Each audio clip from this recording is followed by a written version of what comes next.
কাছের অথবা দূরের যে যেখান থেকে আমার এই ভিডিওটি দেখছেন সকলকে আসসালামু আলাইকুম। কেমন আছেন সবাই? ভোজন রসিক বাঙালিদের একটু বৃষ্টি হলেই খিচুড়ি, সাথে মাছ ভাজা, ডিম ভাজা কিংবা বেগুন ভাজা। আমার অবস্থাও ঠিক তেমনই। গতকাল সন্ধ্যায় বাইরে একটু ঠান্ডা হাওয়া ছিল, ঠান্ডার বেশ ভাব ছিল, তাই ভেবে নিলাম যে আজ খিচুড়ি রান্না করব, সাথে মাছ ভাজা। এই যে খিচুড়ি রান্নার জন্য আমি সব কিছু রেডি করে নিয়েছি। কড়াইয়ে সরষের তেল দিয়ে দিয়েছি। খিচুড়ির সাথে সরষের তেল খুবই মজা। সরষের তেল গরম হয়ে এলে এতে আমি জিরে, তেজপাতা, শুকনো মরিচ দিয়ে নিলাম। এই যে ফ্রিজে আমার কোনো পেঁয়াজ রসুন পেস্ট ছিল না, তাই ঝটপট সব মশলা একসাথে করে একত্রে পেস্ট করে নিয়েছি। আমার মতো কাকে এইভাবে মশলা পেস্ট করে নেন। এখানে জিরা, আদা, পেঁয়াজ সবগুলো একসাথে দিয়ে দিয়েছি, সাথে ধনিয়াও ছিল। এই তো লবণ দিয়ে নিলাম। এখন মশলাটা আমি ভালো মতো নেড়ে চেড়ে কষিয়ে নেব। বাইরে ঠান্ডা হাওয়া আর বাসায় খিচুড়ি, এই স্বাদই আলাদা। আসলে বৃষ্টির দিনে খিচুড়ি খান না এমন কোনো মানুষ পাওয়া যায় না। কয়েকদিন আগেই ছিল এত গরম যে পানি শরবত খাওয়ার জন্য আমরা ব্যস্ত হয়ে পড়েছি, আর একদিনের বৃষ্টিতেই আমরা খিচুড়ি খাওয়ার জন্য ব্যস্ত হয়ে পড়েছি। এতে মশলা আমার কষানো হয়ে গেছে, তাই একটু পানি দিয়ে নিলাম। এতে আমি মরিচের গুঁড়ো, হলুদের গুঁড়ো দিয়ে ভালোভাবে মশলাটা এবার নেড়ে চেড়ে আবারও কষিয়ে নিব। এবার তেলটা উপরে উঠে এলে এতে আমি টমেটো দিয়ে দিব। টমেটো দিয়ে আবার আরও কিছুক্ষণ নাড়াচাড়া করে নেব।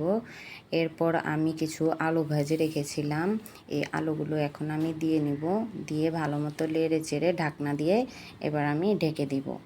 এবার অন্য চুলায় একটা ফ্রাই প্যানে আমি মাছ ভাজাগুলো বসিয়ে দিয়েছিলাম, এগুলো হয়ে গেছে, তাই আমি একটু উল্টে নিচ্ছি। এখন টমেটো আর আলু খিচুড়ির জন্য কষানো হয়ে গেছে কিনা সেটা আমি দেখে নিচ্ছি। তো আমার এভাবে কষানো হয়ে গেছে। এখন আমি ডাল আর চাল ভিজিয়ে রেখেছিলাম সেটা দিয়ে দিচ্ছি। ডাল আর চাল দেওয়া হয়ে গেলে এটা কিছুক্ষণ আমি নেড়ে চেড়ে নিব। মতো নেড়ে চেড়ে মশলাগুলো আমি মিশিয়ে নিব। ডালের মিশ্রণটিতে মশলা ভালোভাবে মিশে গেলে এতে আমি পরিমাণ মতো পানি দিয়ে নেব। যেহেতু আমি খিচুড়িটা একটু নরম খিচুড়ি বানাবো, তার জন্য একটু পানির পরিমাণটা একটু বেশি দিয়ে নিব। আর আমার পরিবারের সকলেই নরম খিচুড়ি বেশি পছন্দ করে, ওরা ঝরঝরা খিচুড়ি খেতে পারে না।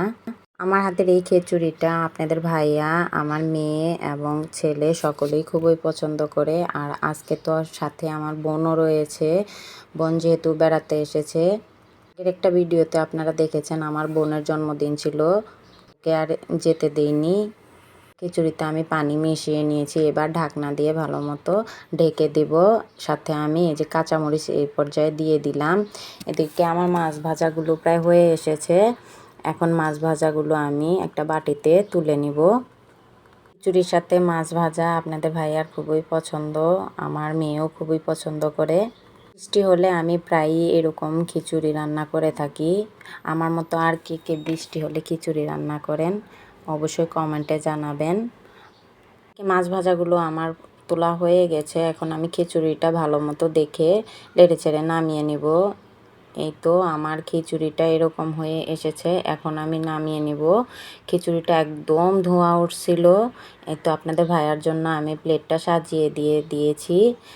হিমেল হাওয়া আসতেছিল, আর এই তো আমি আপনাদের ভাইয়ারকে খাবারটা দিচ্ছি, ও খাচ্ছে। খুবই ঠান্ডা হাওয়া দিচ্ছিল, ওর তো খুবই ভালো লাগছিল। আমার ভিডিওটা কেমন হয়েছে অবশ্যই জানাবেন। আজ এ পর্যন্তই। আল্লাহ হাফেজ।